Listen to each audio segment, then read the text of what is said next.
Hola, hoy estamos con un amigo, el doctor Carlos Regazzoni. Carlos es médico y político. Es un político atípico, diría yo, porque es un político con una muy sólida formación intelectual. Este es su juicio de valor absolutamente personal. Tiene una dilatada experiencia en la política y en la gestión. Y lo único que quiero resaltar en este momento, Carlos, es que él ha sido director ejecutivo nacional del PAMI durante el 2016 y 2017. Así que, sin más, sin mayores formalidades, Carlos, bienvenido y muchísimas gracias por estar hoy en esta conversación. El gusto es mío, gracias por la invitación. Carlos, vos tenés un estilo de plantear el tema de salud que a nosotros nos parece muy interesante. A vos te gusta arrancar por lo que le está pasando a la gente, por qué está significando en la población, en los argentinos, esta crisis del sistema de salud, que por supuesto no es nueva, pero que tiene consecuencias dramáticas. Me gustaría que revisáramos esto al principio. La salud es un bien que es necesariamente colectivo, es decir, nadie puede darse toda la salud que querría de forma individual, necesita de la comunidad. Y además es un fenómeno cultural. Es interesante que el ser humano en condiciones, digamos, naturales, el hombre prehistórico, vivía en promedio 23 a 27 años de edad. Esa es la expectativa de vida. Hasta finales del siglo XIX, la expectativa de vida era de 40 años. Y después fue avanzando y hoy en día está arriba de los 80 y 90 en los países desarrollados. La longevidad no tiene nada que ver con la genética, solo un cuarto de toda la longevidad se atribuye a la genética, decía los padres. No, dicen mis papás, mis abuelos vivieron muchos años, ¿yo cuántos años voy a vivir? Bueno, lo que vivieron los abuelos o los padres lo explica solamente un cuarto. Todo lo demás es una ganancia social, una conquista social. Y es el objetivo de lo que la civilización ha desarrollado como un sistema de salud. Es decir, un montón de procesos que reciben, por un lado, la tecnología médica y recursos humanos y físicos, y por otro lado, la problemática. Y lo que produce son años de vida saludable.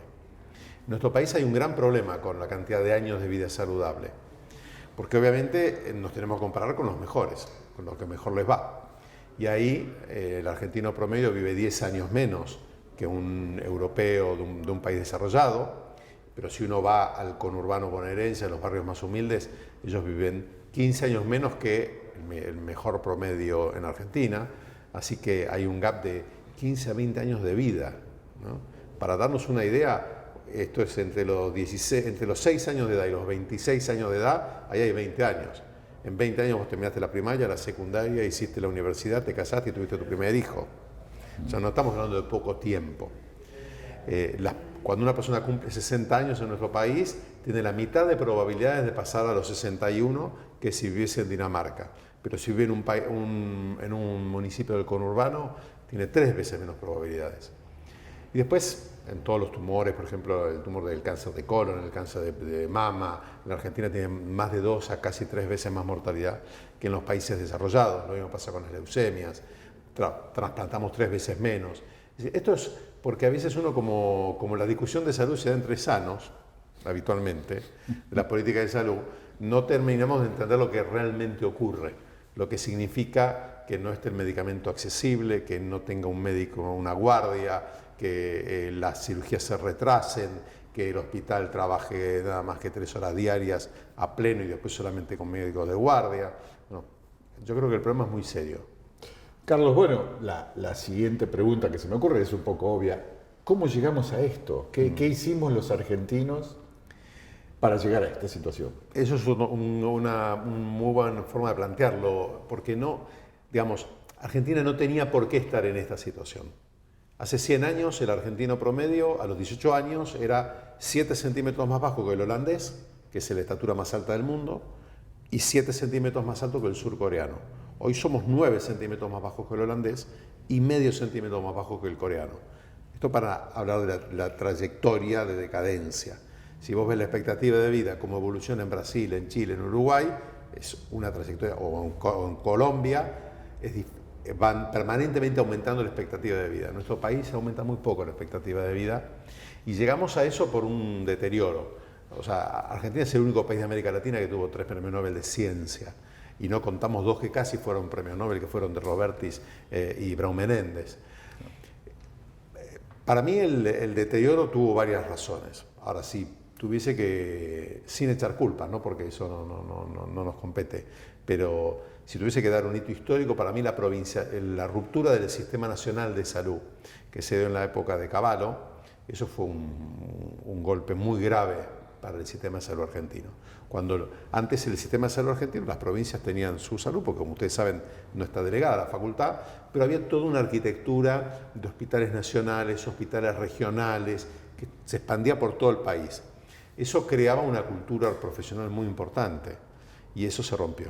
Y cuando se rompió eso, para mí fue como, es decir, fue dejar inerme al Ministerio de Salud. Y al no tener una política centralizada, el fracaso está garantizado como conjunto. Más allá de que en algún lugar del país pueda haber una salud muy buena, de excelencia yo creo que no hay ningún lado, porque no se compara con los estándares, con los mejores estándares del mundo, pero mejor que en otros. Ya ahí partimos de la injusticia, porque es injusto que una persona por el lugar donde viva 15 años menos que alguien que vive en un lugar que tiene mejores condiciones.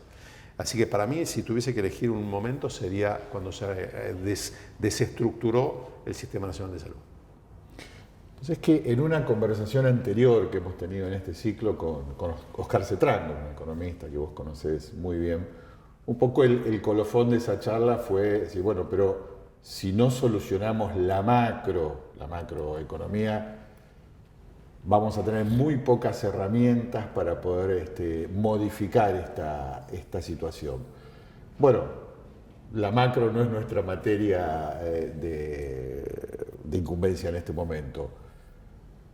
¿Cuáles son los canales o las vías o las intervenciones que vos creés factibles, digamos? Porque en el plano de la imaginación y del deseo podemos pensar muchas cosas. Con el tema de solucionar la macro, cada uno habla siempre de lo que sabe hacer. Y los economistas estudian para tratar de solucionar la macro, no estudian para tratar de solucionar los hospitales. Entonces, ellos creen que con la macro es todo y a veces el médico cree que con la salud es todo. No es ni uno ni otro, ¿entiende? No es verdad que solucionando la macro se va a solucionar la salud. No, al contrario te diría, no hay ninguna evidencia de que ello sea así. Mira que es un tema que le he dedicado bastante tiempo a ver qué ha ocurrido en otras partes del mundo. Lo que pasa es que el economista sabe resolver la macro y cree que resolviendo la macro resuelve la salud a la gente.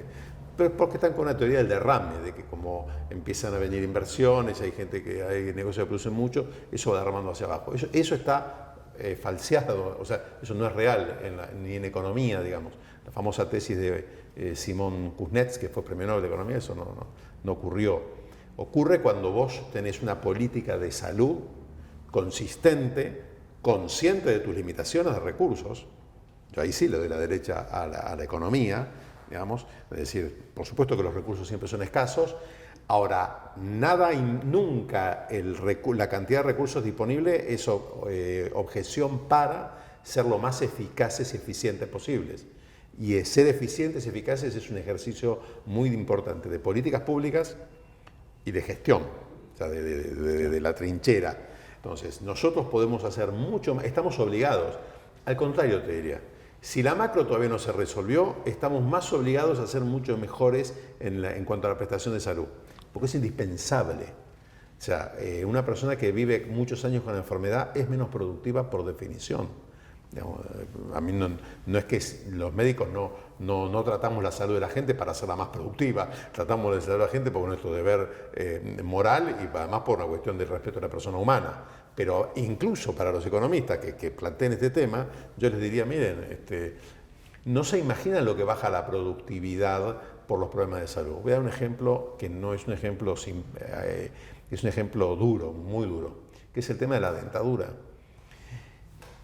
Hoy en día, si vos tuvieses que tener 20 piezas dentarias en los jóvenes de 20 a 30 años de edad, en el conurbano bonaerense, o sea, tomo el conurbano bonaerense, tomo los jóvenes de 20 a 30 años de edad y planteo que todos tienen que tener por lo menos 20 dientes. Normalmente tenemos 32 a 34, 10 arriba y 10 abajo. Esa es la mínima dentadura funcional que hay. tendrías que hacer 3 millones de implantes dentarios. Cuando la edentación, el problema que produce es la retracción gingival. Con la retracción de las encías ya no se pueden hacer implantes dentarios. Entonces la única solución que queda es la dentadura postiza. Que alguno de estos iluminados haga la cuenta de cuántas dentaduras postizas hace falta para gente de 20 años. Simplemente porque no hay dentífrico y no se pone la disciplina de lavarse los dientes a los chicos en los colegios. O porque las dietas son excesivas en azúcares, que está probado además por 2 razones más. Porque tenemos 60% de los chicos en los sectores más carenciados tienen sobrepeso. La obesidad es epidémica, 35%, y la diabetes, que es la consecuencia directa de las dietas ricas en azúcares no procesados, o sea, los azúcares malos, digamos, ocurre 10 años antes y es el doble de mortal y es 4 veces más prevalente. Entonces, estoy dando un ejemplo creo que es algo muy claro de cómo hay que hacer. Primero hay que trabajar en salud para que la economía vaya mejor. Bueno, también es cierto que la corrección de la pobreza y la reducción de la indigencia tiene que ver con las condiciones económicas generales, ¿no? Si arreglar la macro arregla la pobreza, no lo sé.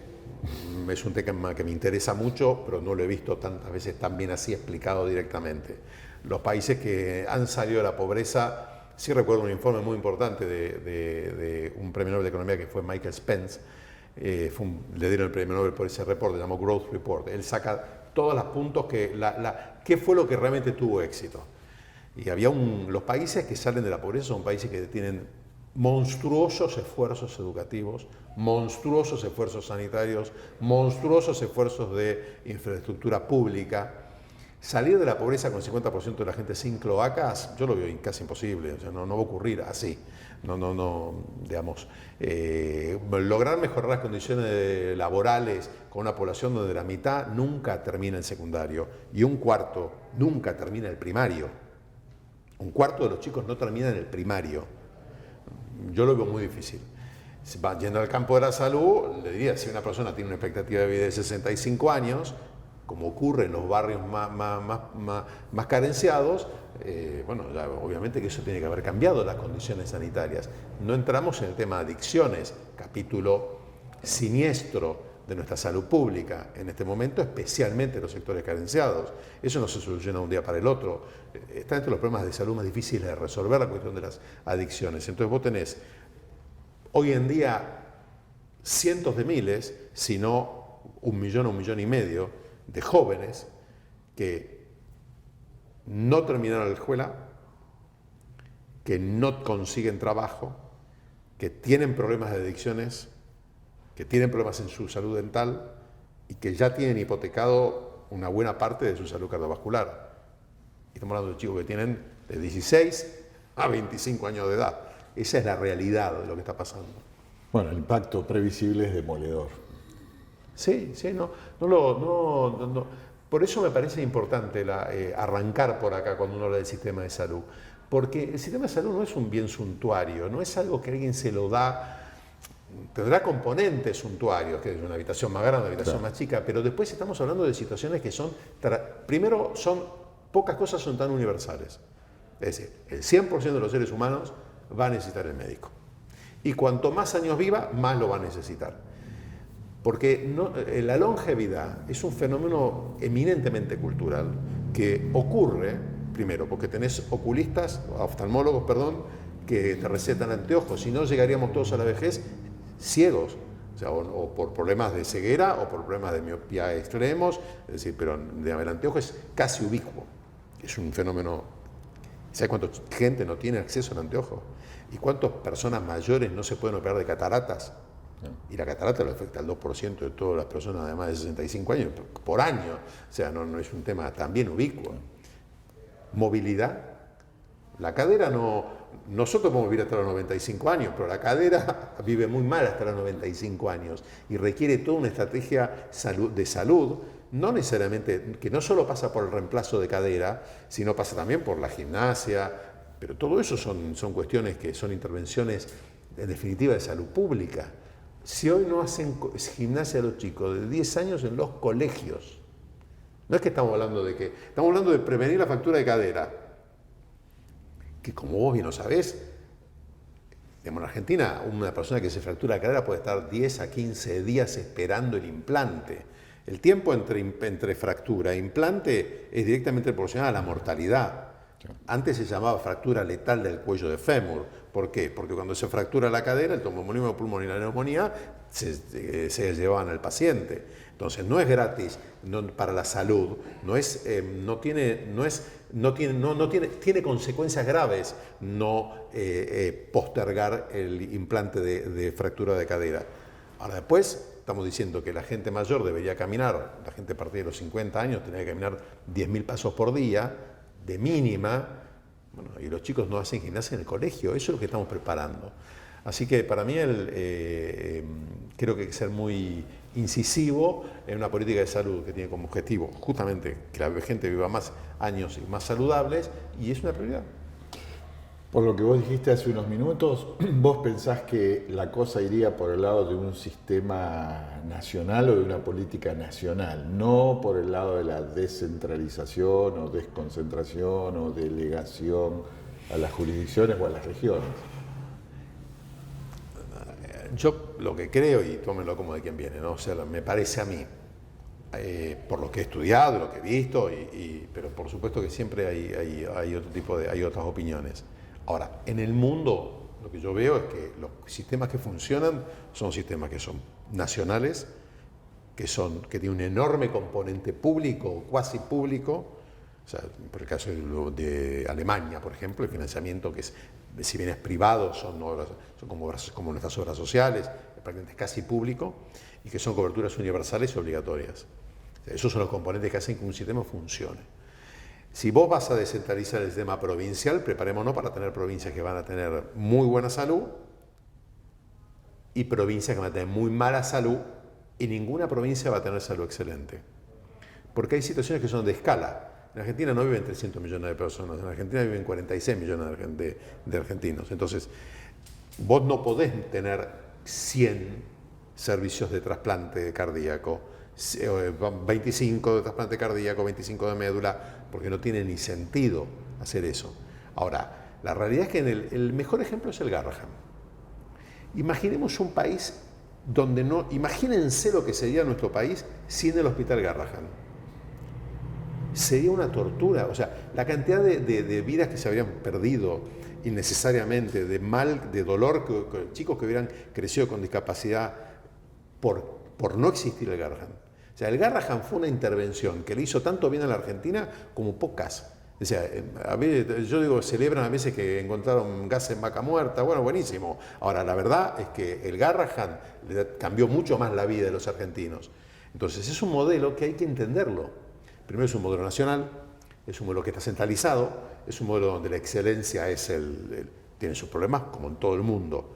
Pero imagínate repetirlo para el cáncer, que nunca se pudo hacer, y multiplicarlo por 3.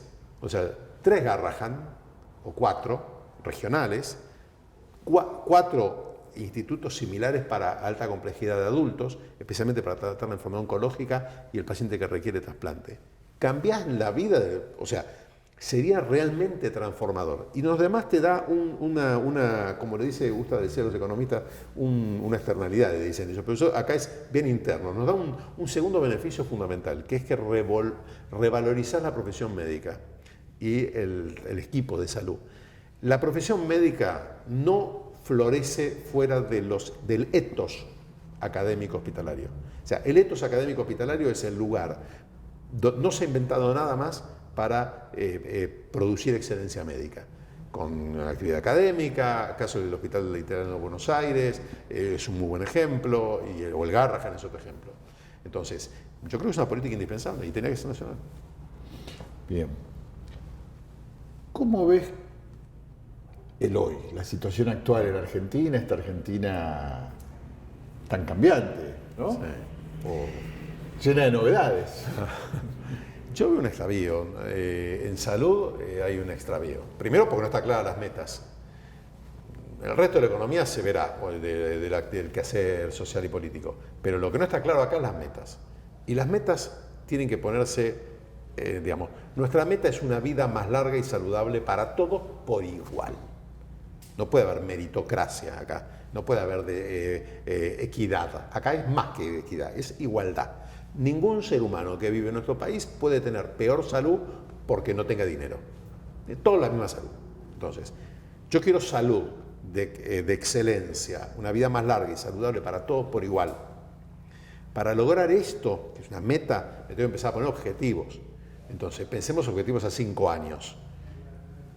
Que ahora te digo los objetivos a 30. La expectativa de vida podría subir 2 años. Entonces, de 76 irse a 78. La mortalidad cardiovascular la podrías bajar en un 40% para parecerte ya un poco más a países desarrollados.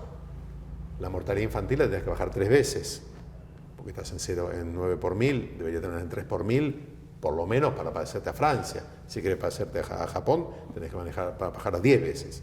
Tenés que prolongar la expectativa de vida restante. O sea, hoy en día una persona que cumple 65 años en nuestro país puede esperar vivir 15 años más. Esa es la expectativa. Por supuesto, eso se va cambiando a medida que uno va creciendo, ¿no? Por ahí no hay tiempo de explicar que es una expectativa, es estadística, pero bueno, ahora en los países desarrollados es 21 y en los países más desarrollados es 23. Entonces podríamos ganar 1 año y medio más ahí o 2 años más a 4 años. Y después vienen los objetivos a 30 años. El objetivo a 30 años es indispensable y no es verdad que es mucho tiempo. Es decir, la visión inmediatista. Y vamos a un ejemplo concreto. Vos tenés alumnos. Tus alumnos tienen 26 años. Si ellos planean a 30 años, ese país lo van a ver cuando tengan tu edad. 30 años. Yo tengo un poquito más. Está bien, pero ¿me entiendes lo que te te quiero entiendo decir? perfectamente. Sí, Es decir, no claro. es tan complejo planear a 30 años. Sí. ¿Y por qué? Porque si vos vas hoy a un jardín de infantes en Argentina, estás viendo la mitad de esos chicos va a festejar el año nuevo 2100. O sea, vos el país ya lo estás viendo. La mitad de los chicos que están en nuestro jardín de infantes van a festejar el año nuevo 2100. Si vas a Europa, la mitad de los chicos que están en el jardín de infantes van a vivir 100 años. Entonces, la escala temporal es fundamental entenderla. Este siglo ya comenzó, nos comimos un cuarto de él. Seguimos hablando de cosas que para mí son antigüedades. O sea, no hablamos del tema de inteligencia artificial, que es un tema inobviable. Es como que se hubiera descubierto la bomba atómica y estemos hablando acá todavía de que, ¿viste?, si usamos carbono, turba para hacer fuego. De hecho, usamos carbón. Sí, sí, es verdad. Carlos, finalmente, no puedo evitar preguntarte por el PAMI, ese invento argentino, como a veces decimos. Yo me pregunto por qué nadie en el mundo hizo algo parecido al PAMI o que funcione con el PAMI. ¿Qué hay que hacer con el PAMI en tu visión?